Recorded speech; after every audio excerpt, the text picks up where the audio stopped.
In the American car culture, bigger is almost always better. Whether it's a V10 with enough power to tow a house or an SUV that's as big as one.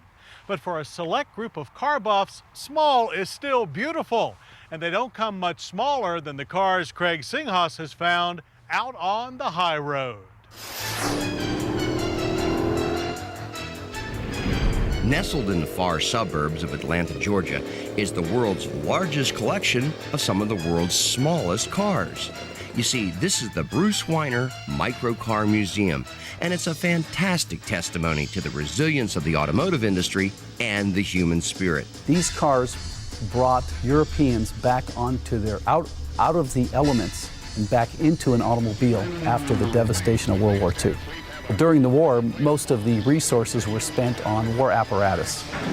And after the war, there was agreements signed by most European countries that they wouldn't get back into manufacture of war apparatus. So you had a lot of talented engineers, a lot of talented, skilled tradesmen that were available. What better thing to do than to build small automobiles to rebuild their lives? Keep in mind, while these cars are undeniably cute, in post-war Europe, this was important transportation.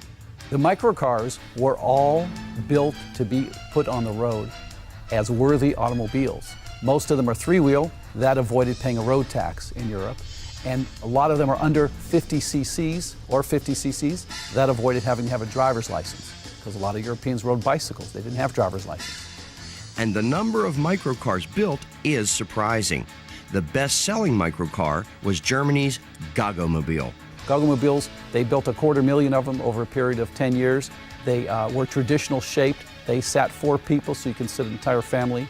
They had a heater, they had a radio, they had creature comforts of some soundproofing where in most microcars there weren't any creature comforts. What's amazing about the Microcar Museum is the diversity of types. I have never seen so many little tiny cars in my life. There are tiny cars from England and microcars from France, as well as Germany, East and West, as well as just about every other European nation. Now, some of these cars are just plain weird. Witness this 1953 Foldomobile, a German car that looks more like a piece of 1950s American tourister luggage. 2 of the other better-known microcars are also German. The BMW Isetta was actually designed in, of all places, Milan, Italy. BMW saw this car as bridging the gap between its motorcycle and automobile divisions. We call them bubble cars because a lot of them are a bubble shape with a bubble dome over them. Namely speaking, the Messerschmitt, which is the most sought after, most likable of all microcars.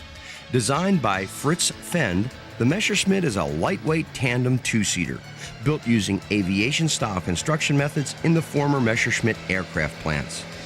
Bruce's son, Brandon, has mastered the finer points of piloting the Messerschmitt, and it was a surprisingly fun and comfortable ride.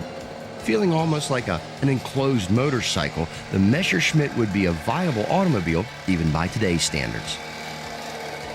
When you drive one of these vehicles down the road, everybody smiles, everybody wants to wave, and everybody wants to follow you to find out what it really is.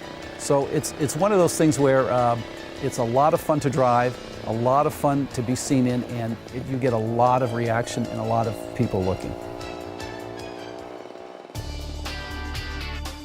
Time now for a quick